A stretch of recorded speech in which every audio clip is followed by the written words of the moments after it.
নমস্কাৰ মৰমৰ ছাত্ৰ ছাত্ৰীসকল, আজি মই এই ভিডিঅ'টি বিশেষভাৱে HSLC পৰীক্ষাৰ্থীসকলৰ বাবে প্ৰস্তুত কৰি উলিয়াইছোঁ, কিন্তু বাকী ছাত্ৰ ছাত্ৰীসকলেও ইয়াৰ দ্বাৰা লাভৱান হ'ব।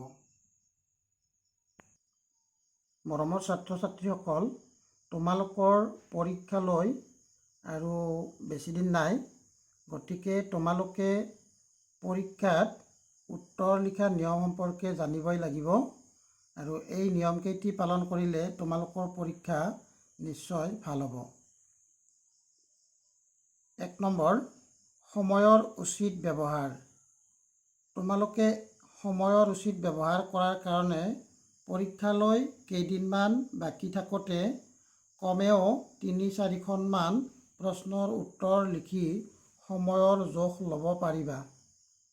2 নম্বৰ, পৰীক্ষাৰ বহীখনত কটাকটি নকৰাকৈ লিখিব পাৰিলে ভাল। যদি কিবা কাৰণত কাটিবলগীয়া হয়, মাত্ৰ এডাল আঁচ দি চাফ চিকুণকৈ কাটিবা।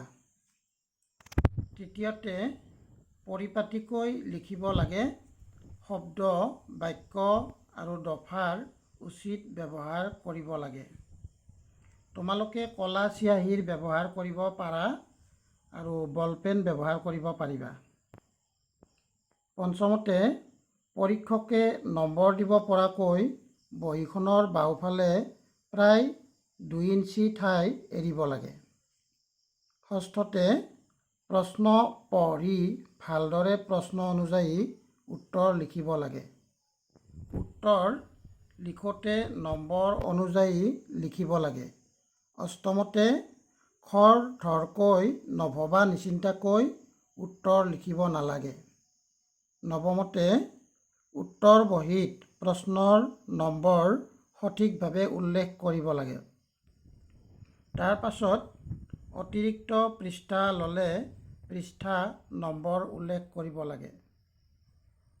তাৰ পাছত পৰীক্ষকৰ দৃষ্টি আকৰ্ষণ কৰিব পৰাকৈ প্ৰশ্নৰ উত্তৰ কৰিব লাগে।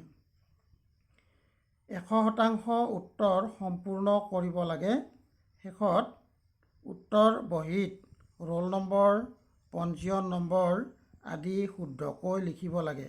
মৰমৰ ছাত্ৰ ছাত্ৰীসকল, যদি তোমালোকে এইকেইটা নিয়ম পালন কৰি পৰীক্ষাত বহা, তেনেহ'লে তোমালোকৰ HSLC পৰীক্ষা নিশ্চয় ভাল হ'ব আৰু তোমালোকে নিজে অনুমান কৰা ধৰণৰ নম্বৰ লাভ কৰিব পাৰিবা। আজিলৈ ভিডিঅ'টি ইমানেই। যদি তোমালোকৰ চেনেলটো ভাল লাগিছে তেনেহ'লে লাইক কৰিবা, শ্বেয়াৰ কৰিবা আৰু ছাবস্ক্ৰাইব কৰিবা। ধন্যবাদ।